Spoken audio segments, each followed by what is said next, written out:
Well, good evening, everyone. I am Elijah Wilhelm, Program Director of WRKE, and we are 10 minutes away from our first ever live radio drama, Sorry, Wrong Number, produced by myself and directed by Dr. Lisa Warren, who is here in the studio with us. Dr. Warren, tell us a little bit about the show. The show was a radio drama, obviously, and premiered in 1943 and became one of the most legendary radio shows ever, repeated again and again. And in 1950, I think it was 52 or 48, Agnes Moorehead became famous as she performed this in one of the many resurrections of it.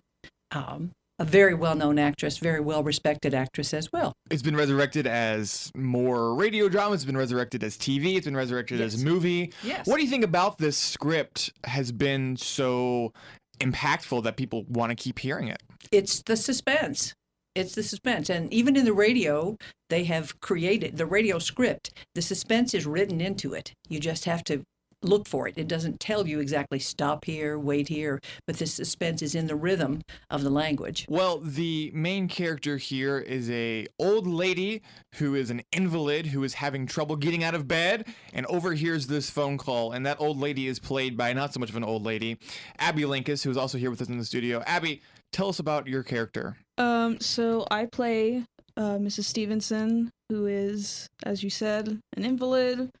Can't get out of bed, is doted on by her husband, who, at the beginning of this, is late getting home from work. She's a little, how do I say this? A little pompous, a little too well cared for, maybe a little spoiled. She's got a lot of things that she expects from people. She expects them to, sort of bow to her whim, and that doesn't always happen for her. Is that what happens in the show? I would say so, yeah. She sort of gets more and more obstacles that are more and more threatening, we'll say. So this is a probably 70s-year-old woman who is an invalid in bed in New York City.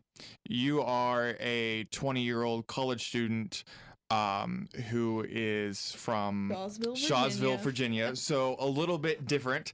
What has it been like taking on this role? I mean, that's a good question. I don't know if it's the location so much as the age and the condition she's in.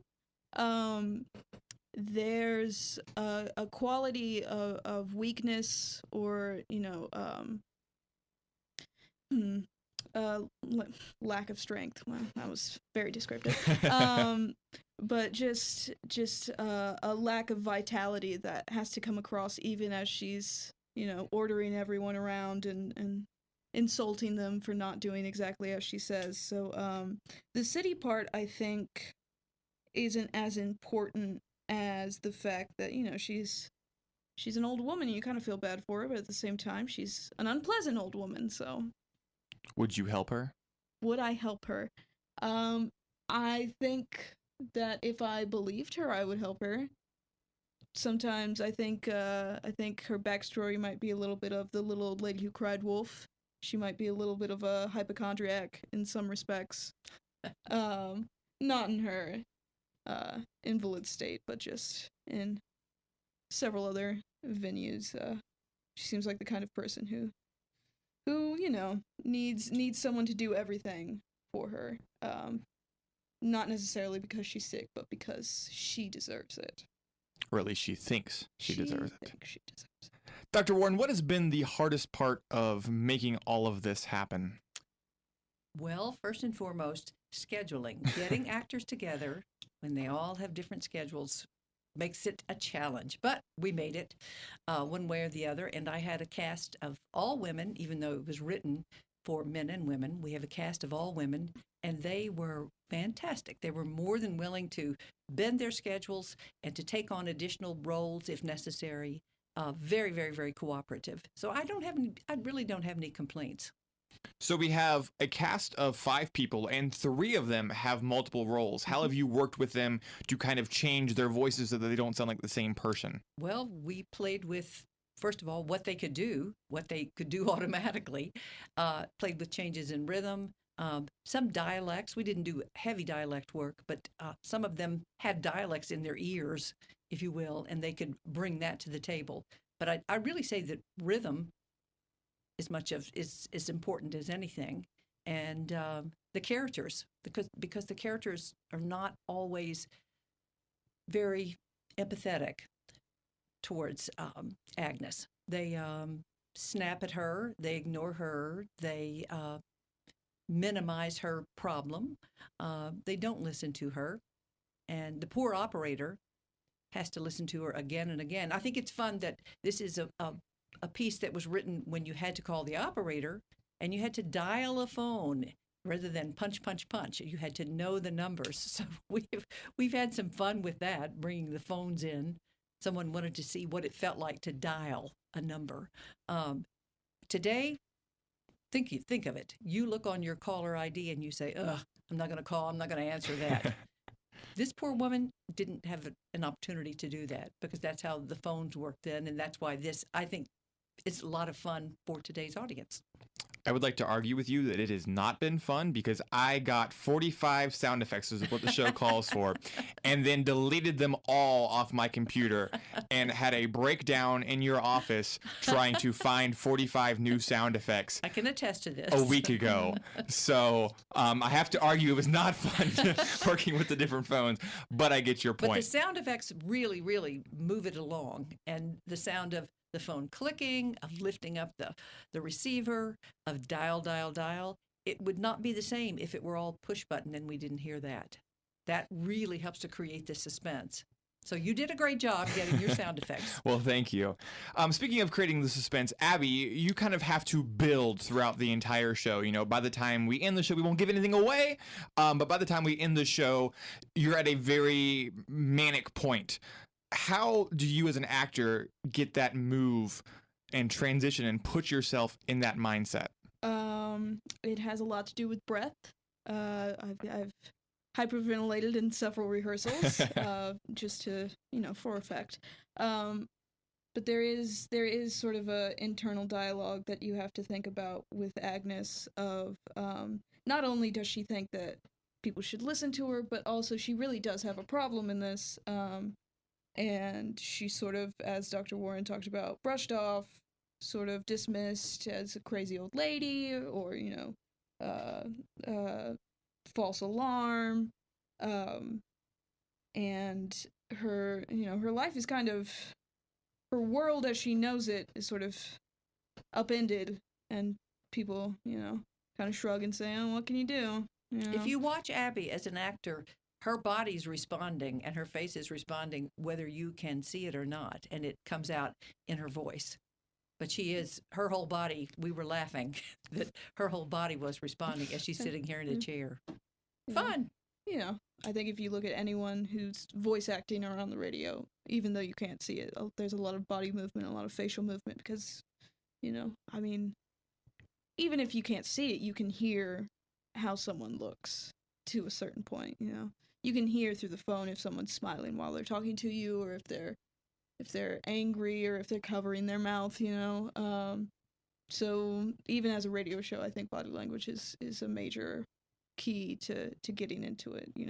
I didn't really hit the things that I needed to hit until I started, clenching my hands and making gestures in the air and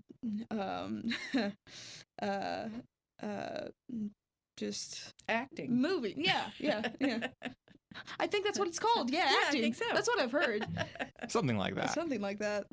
So, Dr. Warren, this is your second radio show and your first one live. How are you feeling about the live aspect of the show? I am supremely confident that these actors will do a fantastic job. You're running the controls, so I guess if we ran into something really big problem that you would take care of that. But these actors are attentive. They know what they're supposed to be doing and when they're supposed to be doing it, and they want to do a good job because they like the show too. Well, thank you both for talking with me. And when they're supposed to be doing it is right now because it is showtime, folks. So without further ado, Theater Roanoke College and WRKE present Sorry, Wrong Number.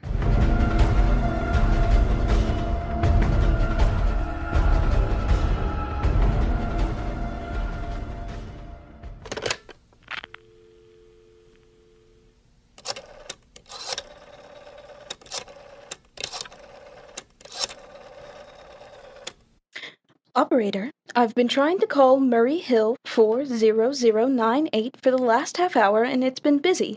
I don't see how it could possibly be busy that long. Can you try that number for me, please?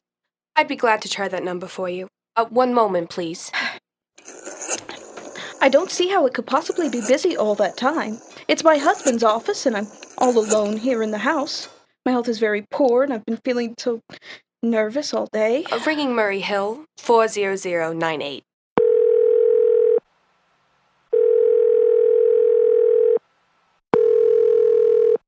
Hello? Hello, is Mr. Stevenson there? Hello? Hello? Hello? Hello, Georgie. Yeah, this is Georgie speaking. Hello, who is this? What number am I calling, I'm please? here with our client. Oh, good. Is everything okay? Is the coast clear for tonight? Yes, Georgie. He says the coast is clear for tonight. Okay. Where are you now? Oh, in a phone booth. Don't worry. Everything's okay. Very well. You know the address? Yeah, I know. Let's see now. At 11 o'clock, the private patrolman goes around the corner to 2nd Avenue for a beer. That's right. 11 o'clock. And be sure all the lights downstairs are out. Okay. There should be only one light visible from the street. Okay. What's that? Just a minute, Georgie. Oh, a client tells me that at 11:15, a train crosses the bridge. It makes a noise in case a window is open and she should scream. Hello, what number is this, please? Okay, I understand. That's 11:15, the train, eh? Yeah. Do you remember everything else, Georgie? Yeah. I'll make it quick. As little blood as possible because our client does not wish to make her suffer. That's right. You'll use a knife. Yeah, a knife. It'll be okay. Then afterwards, I'll remove the rings and the bracelets and the jewelry in the bureau drawer because our client wishes it to look like a simple robbery. Don't worry. Everything's okay. I know. Oh, how awful! How unspeakably awful. Oh.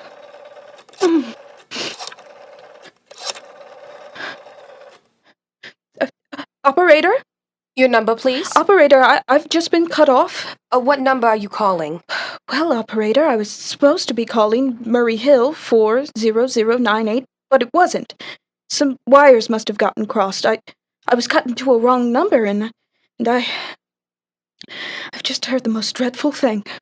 Something about a murder, and operator, you'll simply have to retrace that call at once. I beg your pardon. May I help you?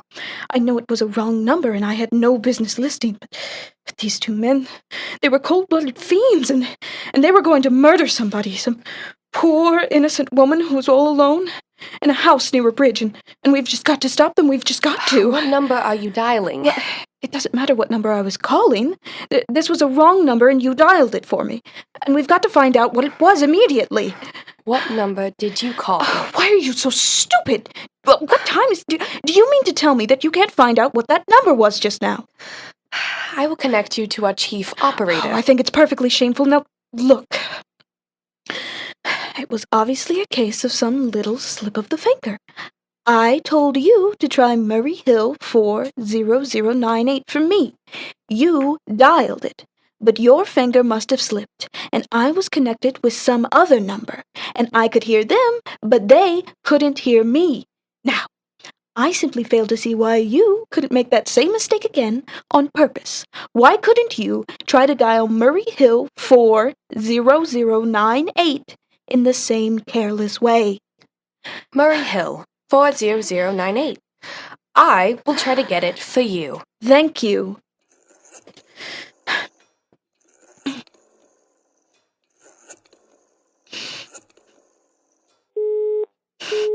I'm sorry, Murray Hill 40098 is busy. What? Operator! Operator! Your call, please. You didn't try to get that wrong number at all. I asked you explicitly, and all you did was dial correctly. I am sorry. What number are you calling? Can you, for once, forget what number I'm calling and do something for me? Now I want you to trace that call. It's my civic duty, and it's your civic duty to trace that call and apprehend those dangerous killers, and if you won't... I will connect you to our chief operator. Well, please. All this talk can't make anyone understand. This is the chief operator. Chief operator, I want you to trace a call, a telephone call, immediately. I don't know where it came from or who was making it, but it's absolutely necessary that it be tracked down. Because it was about a murder that someone's planning, a terrible, cold-blooded murder of a poor, innocent woman tonight at 11:15. I see. Well, can you trace it for me? Can you track down those men? Well, I'm not certain. It depends. It depends on what? It depends on whether the call is still going on. If it's a live call, we can trace it on the equipment. If it's been disconnected, we can't. Disconnected? If the parties have stopped talking to each other. Oh, but of course they must have stopped talking to each other by now. That was at least 5 minutes ago, and they didn't sound like the type that would make a long call. Well, I could try tracing it. May I have your name, please? Mrs. Stevenson. Mrs. Elbert Stevenson. But listen. And your telephone number, please. Plaza 32099. But if you go on wasting Why all do you this want time... this call traced? Why? No reason. I mean, I merely felt very strongly that something ought to be done about it. These men sounded like killers. They're dangerous. They're going to murder this woman at 11:15 tonight. I thought the police ought to know. And have you reported this to the police? No, not yet. Well, you want this call checked purely as a private individual. Yes, but meanwhile, I'm sorry, Mrs. Stevenson, but I'm afraid we couldn't make this check for you and trace the call just in your say-so. But... As a private individual. Why? Well, we have to have something more official. Oh, for heaven's sake. You mean to tell me I can't report there's going to be a murder without getting tied up in all this red tape? Why, I think it's perfectly idiotic. Well, all right, I'll call the police. I'm sure that will be the best way to deal with it. Ridiculous. Never heard of such nonsense.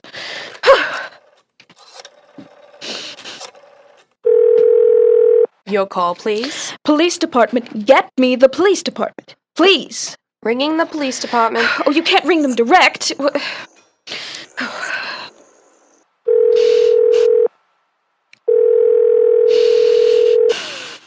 Police Station 43, Sergeant Martin speaking. Police department, this is Mrs. Stevenson, Mrs. Elbert Smith Stevenson of 5353 North Sutton Place. I'm calling to report a murder. Eh? I mean, the murder hasn't been committed yet. I overheard plans for it over the telephone, over a wrong number that the operator gave me. I've been trying to trace down the call myself, but everybody is so stupid, and I guess in the end you're the only people who could do anything. Yes, ma'am. It was a perfectly definite murder. I heard their plans distinctly. Two men were talking, and they were going to murder some woman at 11:15 tonight. Mm-hmm. She lived in a house near a bridge. Mm-hmm. Are you listening to me? Yes, ma'am. And there was a private patrolman on the street. He was going to go around for a beer on 2nd Avenue. Mm-hmm. And there was some third man, a client, who was paying to have this poor woman murdered. They were going to take her rings and her bracelets and use a knife. Well, it's unnerved me dreadfully. And I'm not well, you see. Yes, I see. When was all this, ma'am? About 8 minutes ago. Oh, then you can do something. You understand. What's your name, ma'am? Mrs. Stevenson. Mrs. Elbert Stevenson. And your address? 53 North Sutton Place. That's near a bridge. The Queensboro Bridge, you know. And we have a private patrolman on our street. Yeah. And 2nd Avenue is... And, what was that number you were calling? Murray Hill 40098, but that wasn't the number I overheard. I mean, Murray Hill 40098 is my husband's office. Mm-hmm. Well, he's working late tonight, and I was trying to reach him to ask him to come home. Yes. Well, I'm an invalid, you know, and it's the maid's night off, and I hate to be alone, even though he says... Yeah, well... As long as I have the telephone right here beside my bed, We'll look into it, Mrs. Stevenson, and see if we can check with the telephone company. No, the telephone company said they couldn't check the call. The parties have stopped talking. I've already taken care of that. Oh, you have? Yes, and personally, I feel you ought to do something more immediate and drastic than just check the call. What good does checking the call do if they've stopped talking? By the time you track it down, they'll have already committed the murder. Yeah, well, we'll take care of it. Don't you worry. I say the whole thing calls for a search. A complete and thorough search of the whole city. I'm very near the bridge, and I'm not very far from 2nd Avenue, and I know I'd feel a whole lot better if you sent around a radio car to this neighborhood at once. Well, what makes you think the murder is going to be committed in your neighborhood, ma'am? Well, I don't know, only the coincidence is so horrible. 2nd Avenue, and the patrolman, the bridge. Yeah, well, 2nd Avenue is a very long street, ma'am. And you know how many bridges there are in the city of New York alone? Not to mention Brooklyn, Staten Island, and Queens and the Bronx. I know all that. How do you know it isn't some little house on Staten Island on some little 2nd Avenue you never even heard about? How do you know they're even talking about New York at all? But I heard the call on the New York dialing system. Well, maybe it was a long-distance call you overheard. No! You know, telephones are funny things. Now, look, why don't you look at it this way? Supposing you hadn't broken in on the telephone call. Supposing you got your husband the way you always do. You wouldn't be so upset, would you? Well, I suppose not. Only it sounded so inhuman, so cold-blooded. Well, a lot of murders are plotted in the city every day, ma'am. We managed to prevent almost all of them, but a clue of this kind is so vague it isn't much more use to us than no clue at all. But surely you can... Unless, of course, you have some reason for thinking this call was a phony and someone was planning to murder you. Me?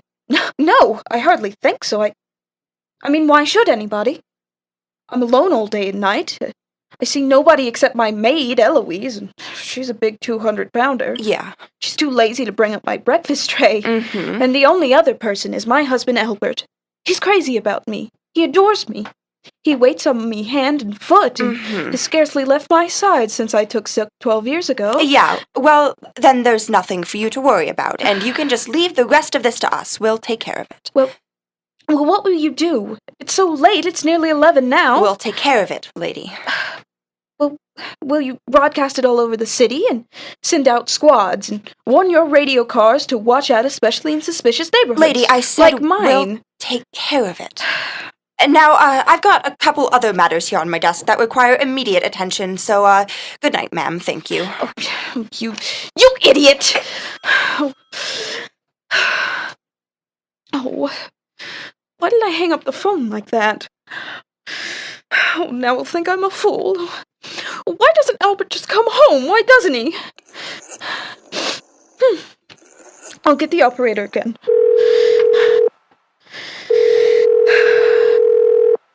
Your call, please. Operator, for heaven's sake, will you ring that Murray Hill 40098 number again? Well, I can't think what's keeping him so long. I will try it for you.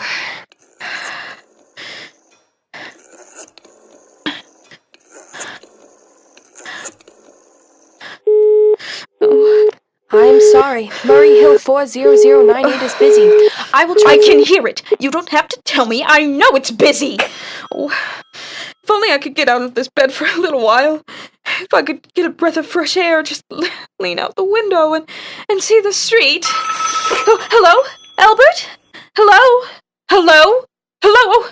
What's the matter with this phone? Hello? Hello? Hello? Hello? Oh, for heaven's sake, who is this? Hello? Hello? Hello? Who's trying to call me? What are they trying to do to me? Your call, please. Hello, operator. I don't know what's the matter with this phone tonight, but it's positively driving me crazy. I've never seen such inefficient, miserable service. Now look, I'm an invalid and I'm very nervous, and I'm not supposed to be annoyed, but if this keeps on much longer... What seems to be the trouble? Well, everything's wrong. I haven't had one bit of satisfaction out of one call I've made this evening. The whole world could be murdered for all you people care. Now my phone just keeps ringing and ringing and ringing and ringing every 5 seconds or so, and when I pick it up, there's no one there. I am sorry. If you will hang up, I will test the system for you. I don't want you to test it for me. I want you to put that call through, whatever it is, at once. I'm afraid I cannot do that. You can't. And why? Why, may I ask? The dial system is automatic. If someone is trying to dial your number, there is no way to check whether the call is coming through the system or not, unless the other person person who is trying to reach you complains to his particular operator. Well, of all the and meanwhile, I've got to sit here in my bed suffering every time that phone rings, imagining everything. I will try to check the trouble. Well, check it! Check it! For you, ma'am. Oh, what's the use of talking to you? You're so stupid! Oh, I'll fix her. How dare she speak to me like that? How dare she speak to me like that?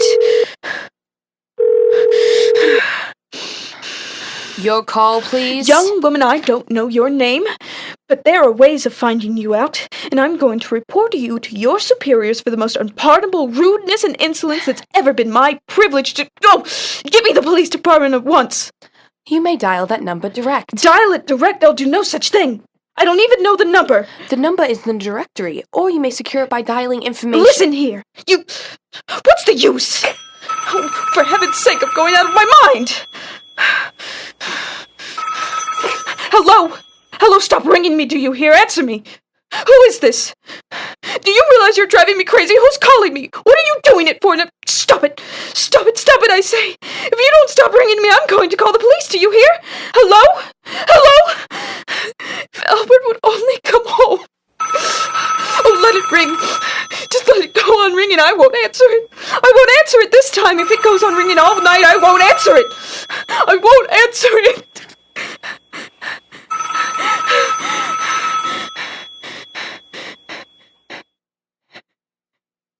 It stopped. Why did it stop ringing all of a sudden? What time is it? Where's my clock? Where is it? 5 to 11. They've decided something. They're sure I'm home. They've heard my voice answering. That's why they've been ringing.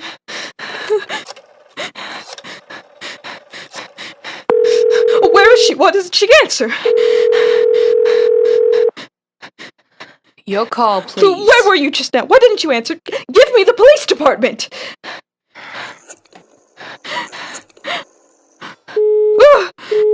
I'm sorry, the line is busy. I will call you when it's— Busy? That's impossible. The police department can't be busy. There must be other lines available. The line is busy. I will try to get them for you later. No, I've got to speak to them now. It may be too late. I've got to talk to someone. What number do you wish to speak to? Well, I don't know, but there must be someone to protect people besides the police department. A detective agency. You'll find agencies listed in the classified I don't directory. have a classified. I mean, I'm too nervous to look it up. I don't know how to use the book. I will connect you with information. Perhaps she will be able to help you. Oh, no! Oh, you're being spiteful, aren't you? You don't care what happens to me. I can die and you won't care. Oh, stop it! Stop it! I can't take it anymore! Oh, what do you want? Stop ringing. Will you stop Hello? ringing? Is this Plaza 32099? Yet? Yes. This is Plaza 2099? This is Western Union. I have a telegram here for Mrs. Albert Stevenson. Is there anyone there to receive the message? I'm Mrs. Stevenson. The telegram is as follows. Mrs. Albert Stevenson, stop. 53 North Sutton Place, New York, New York. Stop. Darling, terribly sorry. Stop. Tried to get you for last hour, but line busy. Stop. Leaving for Boston, 11 p.m. tonight on urgent business. Stop. Back tomorrow afternoon. Stop. Keep happy. Stop.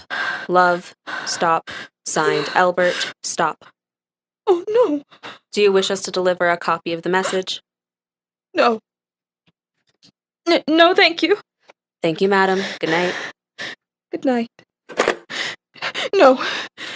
No, I don't believe it. He couldn't do it. He couldn't do it. Nobody knows I'll be all alone. It's some trick. It's some trick. I know it.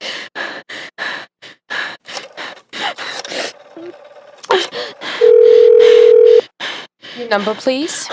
Operator, try that number, Murray Hill 40098 for me just once more, please. You may dial that number direct. 40098. Oh no, you're gone. Oh, Albert, how could you? How could you? Oh, but I can't stay alone tonight. I can't. If I'm alone one more second, I'll go mad. I don't care what he says or what the expenses are. I'm a sick woman. I'm entitled to some consideration.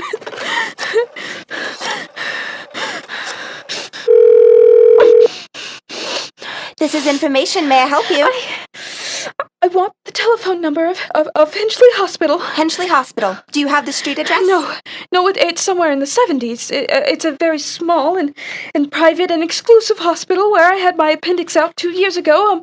Hinchley, Henchley. 1 moment, please. Please hurry.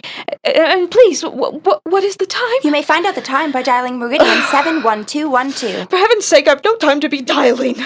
The number of Hinchley Hospital is Butterfield 89970.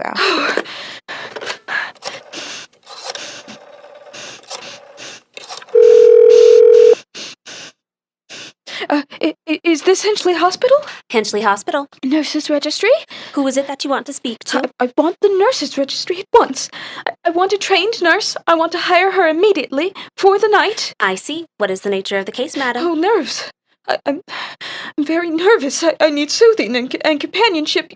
You see, my husband is away, and I'm... Have you been recommended to us by any doctor in particular, madam? No, but I really don't see why all this is necessary. I want a trained nurse. I was a patient in your hospital 2 years ago, and after all, I do expect to pay this person for attending me. We quite understand that, madam. But these are war times, you know.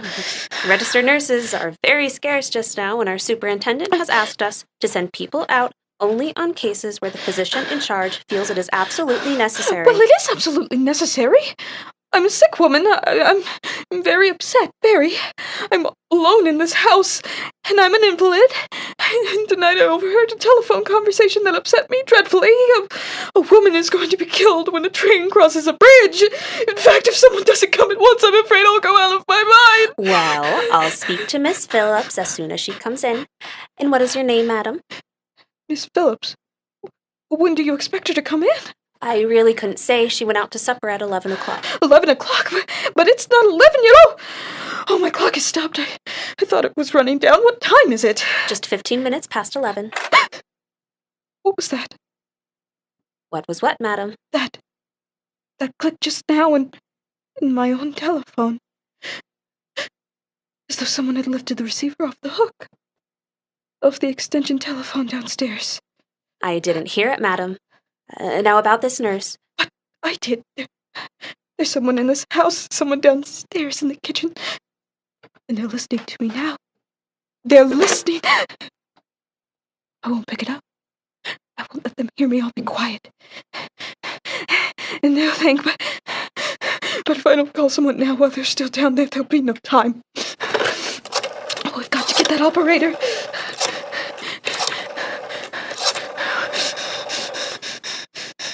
Your call, please. Operator! I'm in desperate trouble. I'm sorry, I cannot hear you. Please speak louder. I don't dare speak louder. There's someone listening. Can you hear me now? I'm sorry, But you've got to hear me. Please, you've got to help me. There's someone in this house. Someone who's going to murder me, and you've got to get in touch with... There it is. Do you hear it? He's put it down. He's put down the extension phone. He's coming up the stairs. Give me the police department. 1 moment, please. I will connect you. Oh, okay, hurry. I can hear him. Oh, no. Please. Oh, God, hurry.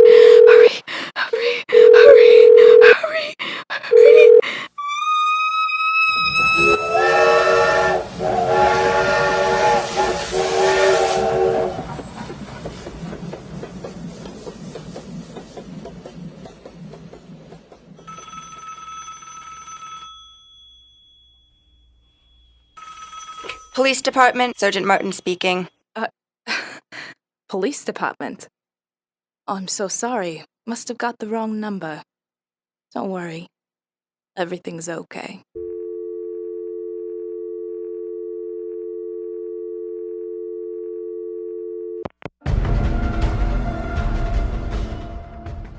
This has been a joint project of Theater Roanoke College and WRKE. Sorry, wrong number. For more information on the cast and crew, please visit our website at wrke.org. A special thank you to Dr. Lisa Warren, and thank you for listening. We now return you to your regularly scheduled programming on WRKE.